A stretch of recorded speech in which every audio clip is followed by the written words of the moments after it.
Voici plus d'un mois que la Direction générale des Ivoiriens de l'extérieur et son partenaire, la Fondation Friedrich Naumann pour la liberté, sillonnent la Côte d'Ivoire avec un objectif, sensibiliser les populations sur les dangers de l'immigration irrégulière. La dernière étape de cette phase pilote de la campagne de sensibilisation s'est tenue à Korogo dans le nord de la Côte d'Ivoire le 26 août 2016. L'équipe de sensibilisation, composée des responsables de la Direction générale des Ivoiriens de l'extérieur et de la Fondation Friedrich Naumann, ont dans un premier temps expliqué le bien fondé de leur mission aux autorités locales. Des autorités administratives et politiques, déjà au parfum de ce fléau des temps nouveaux qu'est l'immigration irrégulière, ont tout de suite compris l'importance de la caravane de sensibilisation, notamment pour les jeunes Ivoiriens, dont certains vivent l'enfer sous d'autres cieux.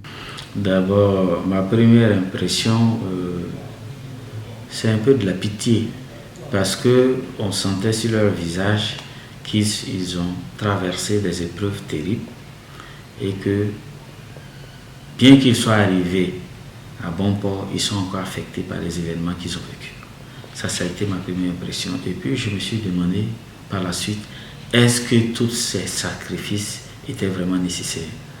Alors qu'au pays, nous disposons d'une potentialité énorme qui aurait pu être utilisée par ces jeunes pour avoir des revenus substantiels, pour vivre décemment dans leur propre pays. Conformément à la méthodologie des étapes précédentes, il a été question d'être au contact avec les groupes constitués, notamment les jeunes, qui sont la cible des réseaux de passeurs. Au cours des différentes rencontres, l'équipe de sensibilisation n'a pas manqué de présenter les dangers de l'immigration irrégulière, principalement la perte en vie humaine. La vie d'un jeune étant importante pour sa famille, sa ville et son pays, les autorités politiques de Korogo ont invité les jeunes à ne pas risquer leur vie sur des zodiacs de fortune en Méditerranée. On ne peut pas avoir l'émergence sans les jeunes. Ce sont les bras valables de la Côte d'Ivoire. S'ils vont à l'aventure, qu'ils meurent là-bas, nous sommes tous malheureux. Je leur dis donc qu'il faut qu'ils restent à Korogo, qu'ils fassent confiance au ministre, fassent confiance à la Côte d'Ivoire. C'est bon ailleurs, mais c'est mieux ce soir. Vaut mieux rester ce soir, c'est chercher et prendre l'état des parents. L'état des parents, c'est quoi? C'est la tradition, c'est le travail que les parents nous ont laissé, nous ont légué, et c'est quelque chose qu'on ne peut pas discuter.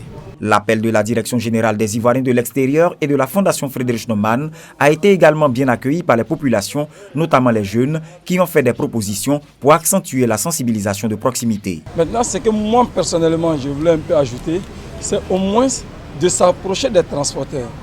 Au niveau de Korogo-Abidjan, les cas qui viennent, comme les cas qui sont à l'intérieur de la Côte d'Ivoire, de sensibiliser les propriétaires des sociétés, les convoyeurs qui sont dans les cas, de sensibiliser les passagers à partir des cars. Parce qu'aujourd'hui, il y a beaucoup de jeunes qui sont dans le car qui voyagent de ville en ville. Mais si nous arrivons à les sensibiliser dans le car, je crois que l'information passera le plus tôt possible. Après les échanges avec les autorités locales, les femmes et les jeunes, la soirée de projection a pu se faire à la salle Alassane Ouattara de la préfecture de Korogo. Plusieurs documentaires présentant les dangers de l'immigration irrégulière ont été projetés et ces images fortes ont permis aux jeunes de toucher du doigt le calvaire des migrants clandestins. Plus ou moins, je sais quoi dire à quelqu'un qui veut se lancer dans une telle aventure. Voilà, parce que ce n'est pas du jour au lendemain faire quelque chose comme ça, surtout avec les dangers, il faut connaître tous les contours et autres. Voilà, donc aujourd'hui, en tout cas, je pense que je suis en mesure de dire à quelqu'un, avant de faire ça, voilà ça, voilà ça, pourquoi il faut faire ça, pourquoi il ne faut pas faire ça. Voilà, donc franchement, en tout cas, ça m'a beaucoup enseigné sur ça, en tout cas, et je remercie vraiment la projection parce que vraiment, il y a des trucs, c'est vrai, on sait, on entend parler, mais on a l'ignorance un peu de la chose. Mais quand tu regardes le film, j'ai l'impression que ça vient t'éclairer encore plus sur certaines réalités. Les autorités locales de Korogo ont affiché leur volonté d'aider à la sensibilisation des populations au plan local, vu les dangers de l'immigration irrégulière. La dernière étape de la caravane de sensibilisation s'achève donc sur une note de satisfaction. Le phénomène ne va pas s'arrêter par rapport à 10 ou 15 campagnes. Il faut diversifier la campagne, il faut l'étoffer, la diversifier parce qu'il faut passer aussi à l'affichage public, à des films de sensibilisation, à l'association d'acteurs nationaux, de footballeurs, à la campagne de sensibilisation, mais il faut aussi réfléchir à voir comment est-ce que nous pourrions aussi appuyer des projets de jeunes, travailler dans le sens du retour des personnes qui ont eu des difficultés d'insertion dans le pays d'accueil. Nous pensons qu'il faut aussi repartir vers certaines villes. Nous recevons beaucoup de sollicitations, notamment Boaké, notamment Man et San Pedro, qui sont aussi des villes qui nous ont été mentionnées comme étant des points de départ importants. La campagne de sensibilisation doit se poursuivre, l'action de l'État aussi va se poursuivre Et puis, nous comptons aussi sur l'appui des bailleurs de fonds. Vu les dangers de l'immigration irrégulière pour l'Afrique et en particulier la Côte d'Ivoire, l'initiative de la Direction générale des Ivoiriens de l'extérieur et de la Fondation Friedrich Naumann mérite d'être pérennisée. Je suis vraiment très heureuse d'être ici à Korogo pour cette campagne de sensibilisation. Moi, je suis ici dans le cadre du processus de Rabat.